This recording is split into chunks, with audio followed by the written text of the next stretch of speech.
high-value, highly engineered components. So we did a project, it was a small business innovation research project with NASA JPL. We did 3D printing of a heat exchanger, and we've taken that heat exchanger and put it through all of JPL's qualification tests, and it's passed every test. Now whether that'll fly or not is more of a political consideration than a technical one, but we've certainly printed parts that are representative and would complete the function. We do a significant amount of work with NASA JPL, developing and redesigning things from current manufacturing methods, which have been around for decades. My favorite one was actually redesigning a portion of the Mars 2020 rover. We actually took a heat exchanger that's directly off of the chassis of the Mars 2020 rover, redesigned it for UAM, and during that redesign we were able to reduce the weight of it by 30%, increase the thermal performance, and reduce the lead time of the part.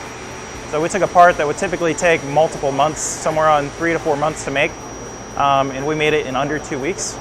These parts are not only structurally sound, but the combination of simultaneous additive and subtractive manufacturing allows sensors and other electronic components to be embedded in solid metal.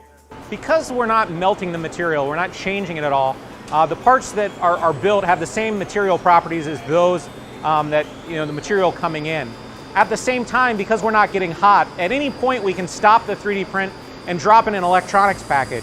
By dropping that in and then consolidating over top of that, you have an electronic sensor that's buried in solid metal, and forever from that day on you can get measurements out of that metal, whether that be loading or temperature, so that you can understand the health of that part going forward. Now, while the part may not fail, that doesn't mean that the electronics will hold up.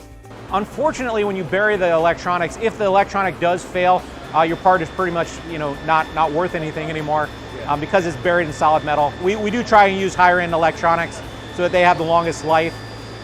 Because we're burying them in solid metal, they're pretty well protected. They're not experiencing vibrations, they're not experiencing water, loads. Because they're completely surrounded by a metal sheath, they're pretty well protected. Fabrisonic now has more than a dozen machines out on the market. Not bad for a startup, especially when you consider that the technology was created by accident. So ultrasonic additive manufacturing was developed long after ultrasonic metal welding was around, but the development of ultrasonic metal welding was actually by accident, like most inventions. An automotive company was trying to use ultrasound to facilitate resistance spot welding, and it just so happened that somebody had the machine turned off when they were trying to make the weld, and just having the ultrasound they were able to join two pieces of metal together. 30 years after that, somebody actually saw ultrasonic welding, and they said to themselves, I can just keep stacking this on top of one another continuously and create some 3D printing to net shape system. 3D printing is still a slow process. According to Norfolk, additive manufacturing has great potential, but it's not fully realized yet, and it's often overhyped. These parts take a long time to produce, and the technology is not ready to replace traditional manufacturing processes like injection molding. 3D printing is a great technology. We're in the area. We think it has great benefit to manufacturing. But it has been a little bit overhyped on how fast people think they can make parts.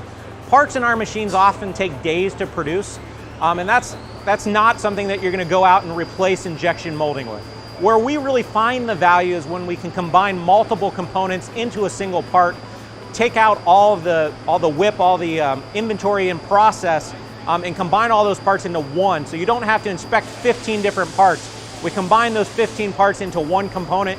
You do one inspection, one build, and the part is complete. This right here is just an example of how our process works. We call it a flipper, but basically we have thin films of metal coming in and solid metal going out. So this is our feedstock, this is the result. And as you can see, we have aluminum, we have copper, we have other materials built into a solid metal part. That's what we do, building up a part layer by layer, one foil at a time.